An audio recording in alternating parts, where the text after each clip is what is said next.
Ukraine, where External Affairs Minister Dr. S. Jaishankar is briefing the media.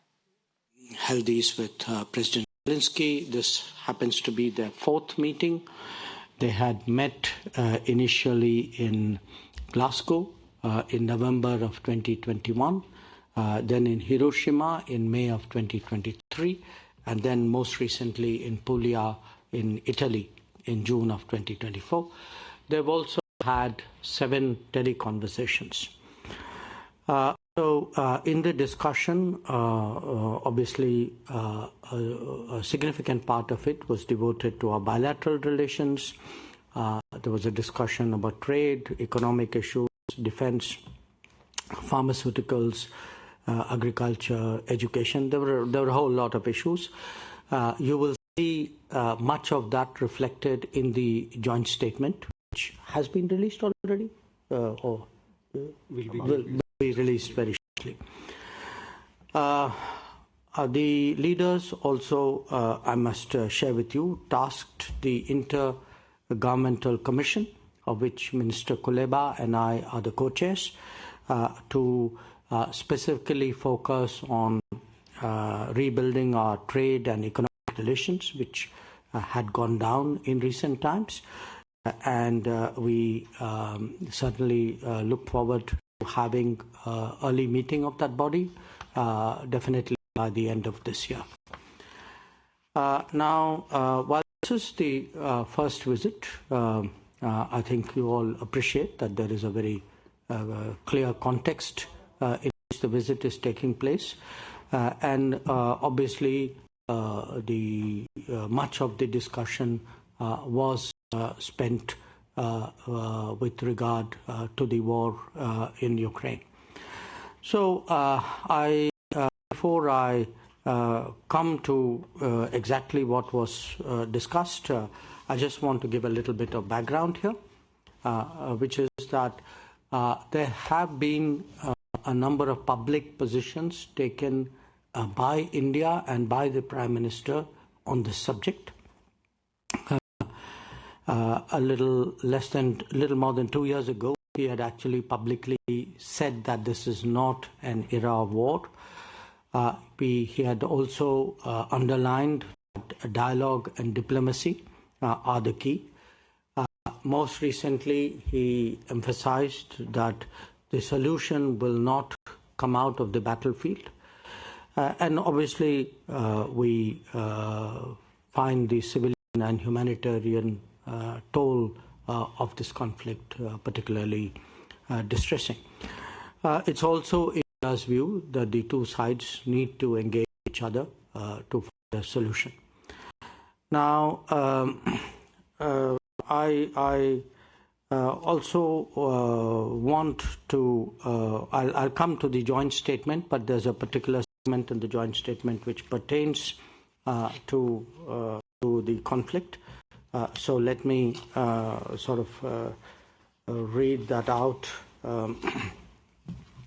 which is that the Prime Minister reiterated the need for sincere and practical engagement between all stakeholders to develop innovative solutions that will have broad acceptability and contribute towards early restoration of peace. He reiterated India's willingness to contribute in all possible ways to facilitate an early return of peace.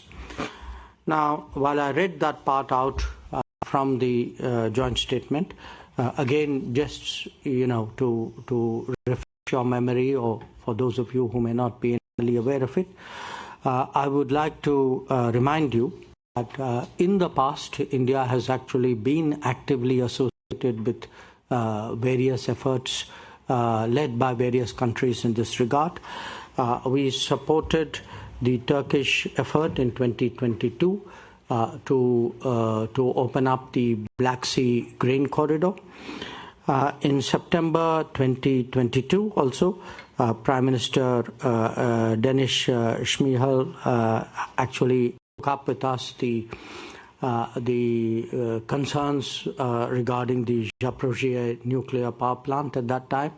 It was a matter on which we had been thereafter directly in touch with the Russians and then back to the Ukrainian side, also been in touch with IAEA Director General Rafael Grossi.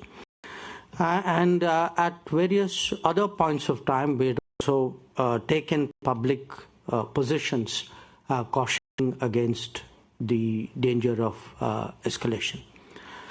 Now, let me now to today's discussion on this particular subject, because I would say in terms of the time which the Prime Minister and President Zelensky spent, most of it actually was in regard to the conflict.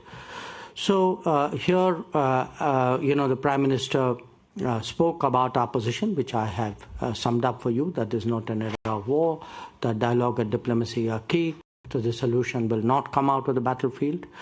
He shared the widespread sentiment in the global South about the repercussions of this conflict for them. He spoke also about his discussions recently with President Putin in Moscow. The Prime Minister, if you remember, was there in July. He sought President Zelensky's assessment of both of the ground situation as well as the diplomatic scenario. President Zelensky spoke at some length on both issues. He also spoke about taking the Global Peace Summit in regard to Ukraine forward. And I would say, if I were to kind of sum up really what was a fairly long and detailed discussion, it revolved around to some extent the military situation, about on the medium-term concerns like food and energy, and most of all on conceivable pathways to peace and conflict resolution. I would say, I'm sure the Ukrainian side will do some briefing, but in fairness, I would sort of sum up their position as saying that they clearly wanted a continued involvement of India with the Global Peace Summit.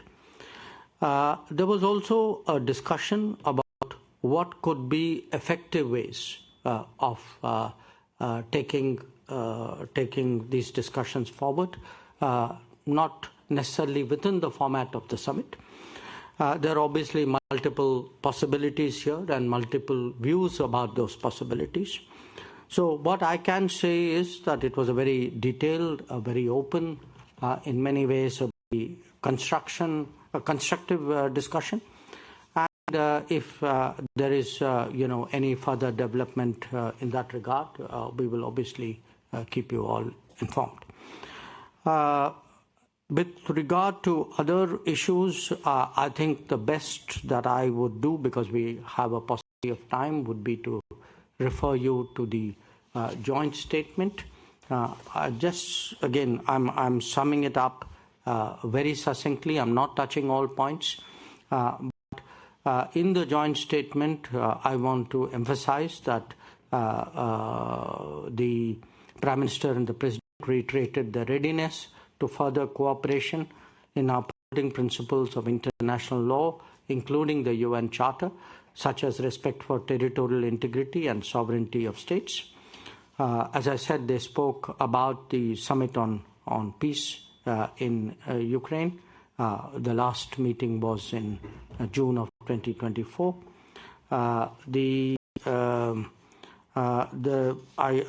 In terms of our positions, I think I read out for you that particular paragraph. I would say, in addition to that, there are references in the joint statement to our bilateral cooperation, to trade, to commerce, to education. We signed 4 agreements today. One was in regard to community development projects in Ukraine. One was in regard to drug control standards and harmonization. One was on cultural exchange, and the 4th one was agriculture. Finally, let me just say that We have been, in the past, been providing humanitarian assistance to Ukraine. I think 17 consignments so far have been delivered. These are largely in the medical, on the medical side. And today we handed over the Bhishma. Let me have a look at that. Where is that? These are